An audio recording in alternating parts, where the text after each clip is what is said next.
kepada Jibril, da'hu ya Jibril, biarkan Jibril. Jibril itu udah bilang sama Allah, ya Allah, ini orang soleh, ini orang taat, ini orang baik ya Rabb. Setiap hari meminta kepada Engkau, meminta menyebut namamu, taat dia. Kenapa tidak kau kabulkan ya Rabb? Apa kata Allah? Da'hu ya Jibril, biarin. Aku pengen dengar tangisannya. Aku pengen dengar dia tetap merintih kepadaku. Ini yang saya alami ya Bunda. 8 tahun saya pulang dari Malaysia itu. 2012 saya pulang, 2012, 2013, 14, 15, 16, 17, 18, 19. Sampai 2019 itu masih mikul beras ya. Sampai sekarang masih. Tapi bertanya juga, sampai kapan aku kayak gini? Kalau lihat saldo minta maaf, orang ngomongkan terus, kau ngurus anak yatim bagus, tapi ngurus keluarga juga harus ditunjuk-tunjuk. Tidak ada yang mau salam cium tangan. Saya sempat bertanya juga kapan. Tapi setelah saya paham filosofi tadi pengamen itu, oh Allah pengen saya tetap nangis di hadapannya. Allah pengen mengajarkan saya. Akhirnya ayah bunda saya dapat 3 hal pelajaran yang amat sangat mahal bagi saya, dan saya akan selalu bagikan ke siapapun. Ayah bunda mau catat boleh? Tidak ada masalah.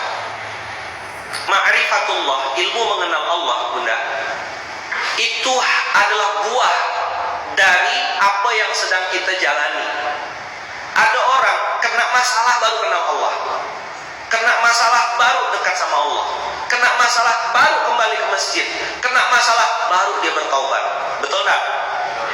Orang kembali ke Allah itu 2 pintu. 1 karena masalah, yang kedua karena syukur. Tapi yang syukur ini sedikit. Qalilan ma tashkurun, sedikit sekali yang bersyukur. Hidup sehari-hari sampiling, begitu sakit baru dia dermawan. Betul enggak? Semua mau disedekahkan. Waktu menjabat, waktu di atas, semua orang hormat. Begitu turun, semua orang pengen jatuhkan. Tidak ada nama lagi kita. Sedikit kecil demi Allah. Kalau mau lihat bagaimana lemahnya kita, lihat ketika orang mati. Baju dipakaikan. Betul enggak? Ayah anda Arnes kan bosnya kain kata tadi kan. Bahan paling mahal setahu saya ada wol ya. Tapi ada orang meninggal pakai kain wol? Kainnya murah sekali ya. Berapa 1 meter kain kapan tuh ya? 10.000. 10.000. Nggak ada yang pakai batik gitu karena pengen cinta Indonesia gitu. Semua. Lihat, mandi dimandikan, baju dikafankan. Di atas tanah saja sudah lemah. Coba diulang. Di atas tanah saja sudah lemah. Apalagi di dalam tanah. 1 hari orang nangis ayah bunda, 2 hari orang nangis, 3 hari orang nangis, hari keempat, hari kelima cetak Yasin. Habis itu manusia sudah berjalan dengan aktivitasnya masing-masing. Kita sendirian di alam barzakh. The one and the only. Secinta-cintanya istri, secinta-cintanya suami, tidak mau masuk kuburan sama-sama. Bahkan banyak ayah-ayah yang datang ke saya curhat, Ustaz, duit saya banyak, sekian miliar, saya belum mati, anak saya sudah rebutan harta warisan, sudah minta jatah ruko ini buat aku, berkelahi, padahal anak lulusan luar negeri. La haula wala quwwata illa billah. Ayah bunda yang baik yang dirahmati Allah, lihatlah betapa lemahnya kita di atas tanah, bagaimana dalam tanah. Maka di Minang ini kan ada budaya pulang basamu. Apa? Bawa bekal enggak kalau pulang basamu? Apa yang paling pertama dibawa? Titi. Gelang emas bawalah untuk display dikit ya.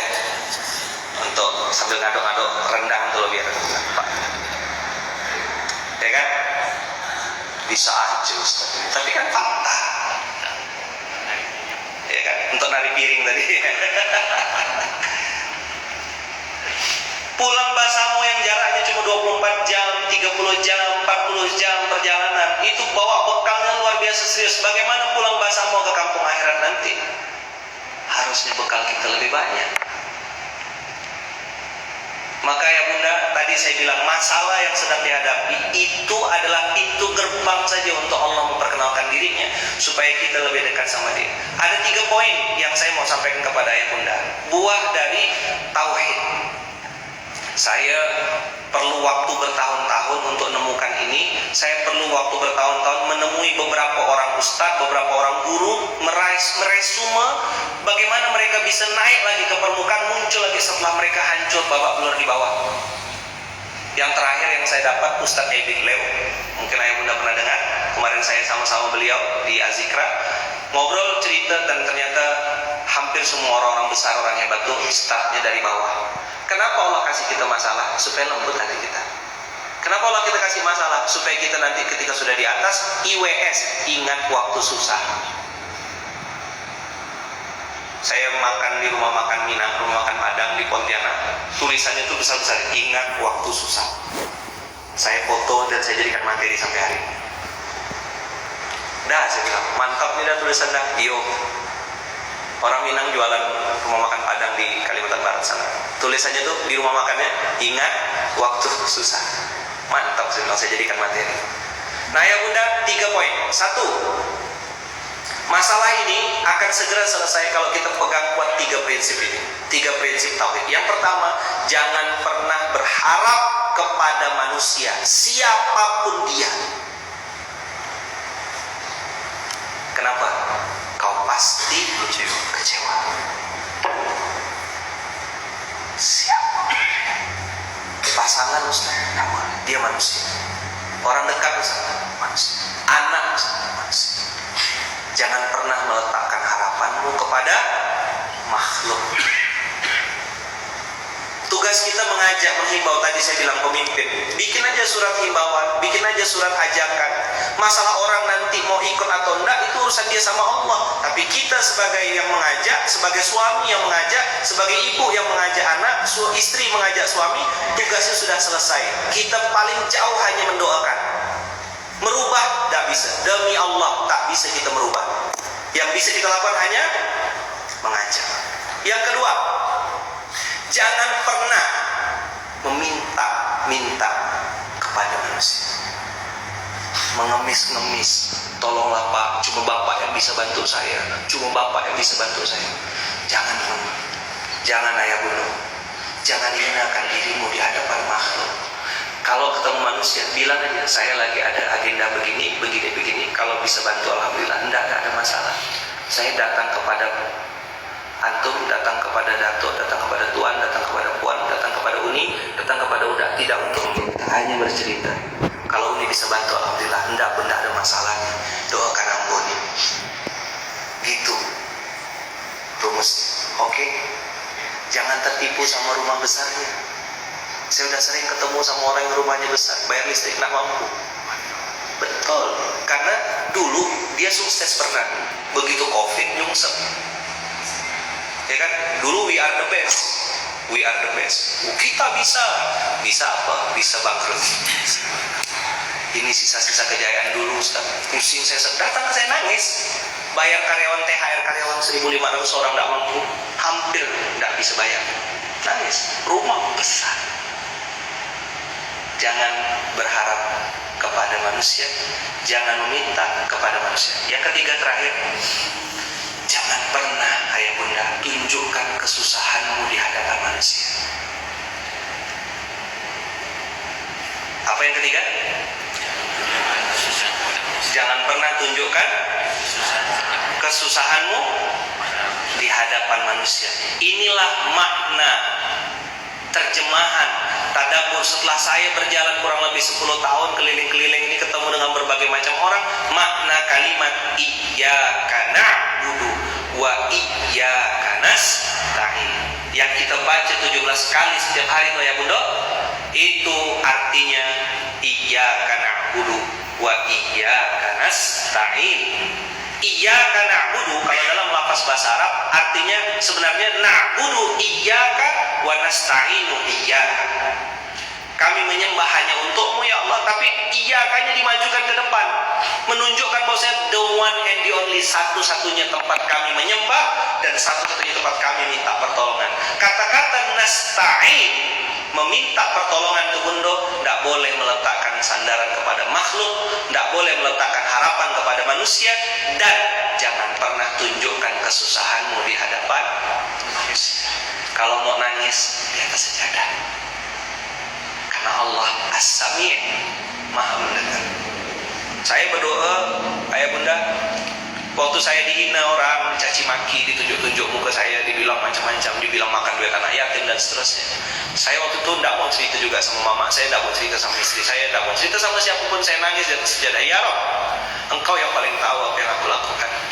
Aku tidak ada niat sedikit pun untuk ngambil. Artinya, aku mau klarifikasi pun, aku lagi miskin, aku lagi susah, motorku jelek, kendaraanku, rumahku ngontrak. Mana ada yang percaya? Orang miskin tuh ayah bunda, kalau ngomong benar pun dia nggak pentut aja sama orang miskin. Tapi kalau lagi kaya pejabat, kentut aja jadi mutiara hikmah. Saya bilang, ya Rob, saya tidak akan minta klarifikasi manusia. Kalau Engkau izinkan, naikkan dan munculkan saya lagi ke permukaan, ya Rob. Angkat derajat saya, ya Allah. Saya pengen ngajak orang sebanyak-banyaknya untuk mengenal Quran, mengenal masjid-Mu, supaya mulut saya didengar orang, ya Allah. Angkat saya lagi, ya Rob. Iya karena berdua, iya kan. Beli nang air mata bunda. Saya kalau ingat ini, tidak bisa nahan. Makanya saya bilang tadi, saya duduk di bawah. Ana ma'akum wa ana mislukum. Saya sama seperti ayah bunda bilang. Punya masalah, punya ujian. Saya manusia biasa, makhluk biasa.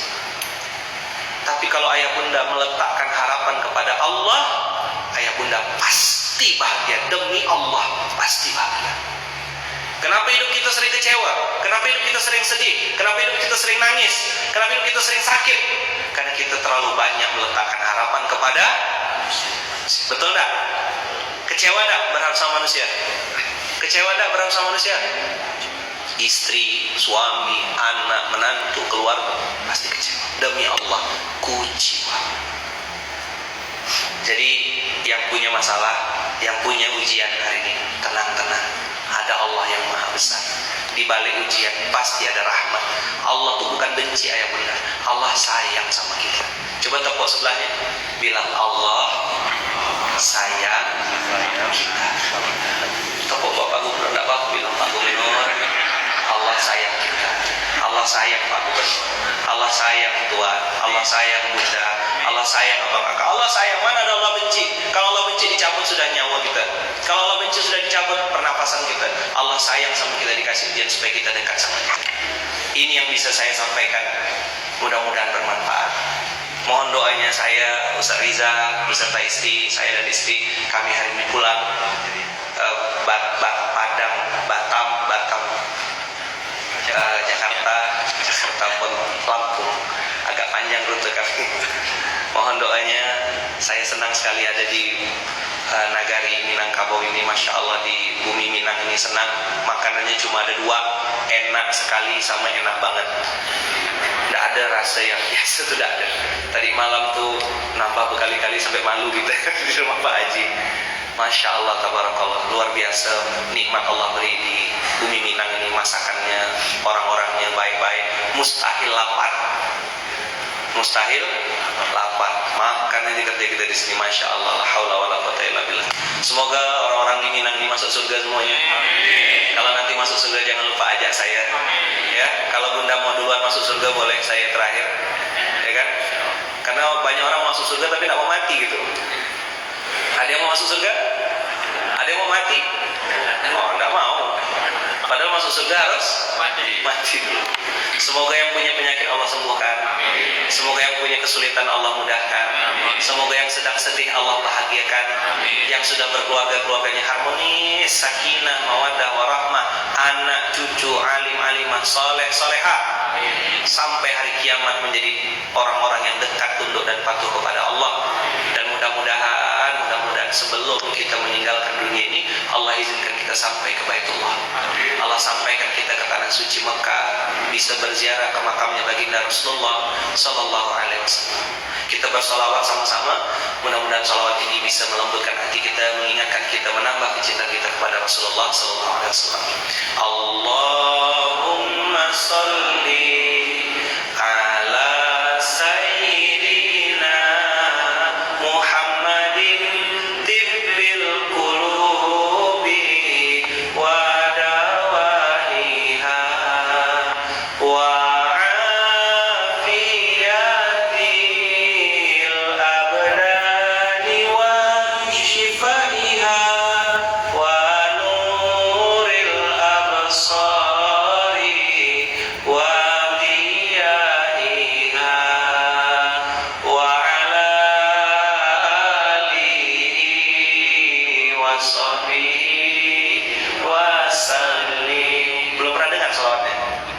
Pernah belum hafal ya? Nanti saya kirim teksnya ya.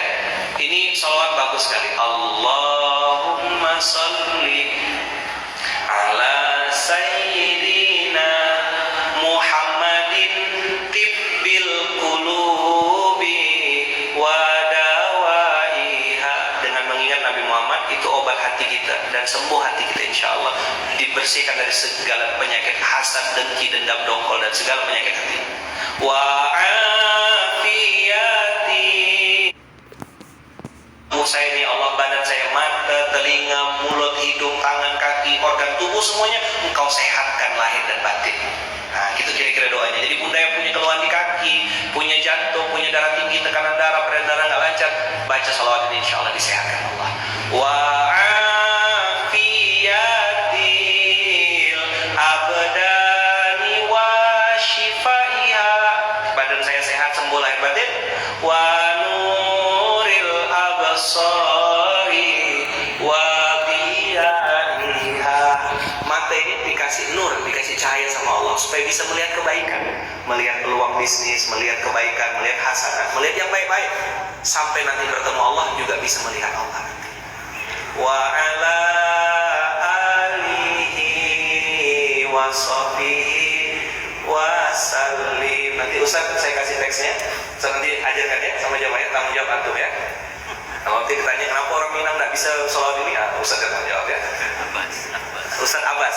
Alhamdulillah. Jazakumullah. Kita tutup dengan hamdalah.